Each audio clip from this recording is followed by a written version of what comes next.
Modal perfect is a grammar structure used to talk about unreal or hypothetical past situations.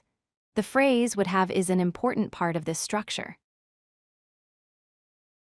The structure of would have consists of would plus have, and then the past participle of a verb.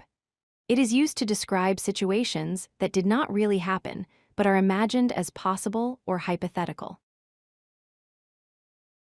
The basic structure is would plus have followed by the past participle.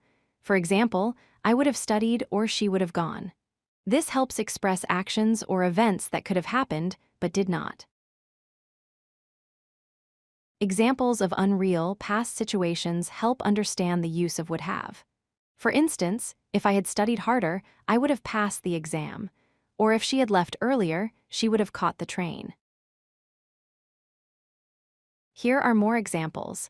If we had more time, we would have visited the museum. He would have called if he had known you were sick. These show how would have is used with different past conditions. Complete sentences with would have plus past participle. For example, if I had known about the party, I would have come earlier. This exercise helps practice the correct form in context. The correct answers for the exercise are: I would have come earlier, she would have helped you, they would have won the game, and he would have told the truth. These complete the unreal past situations using would have. Would have is commonly used to express hypothetical past situations. It shows regret for past actions, imagined results which did not happen, and forms the third conditional to discuss unreal past conditions.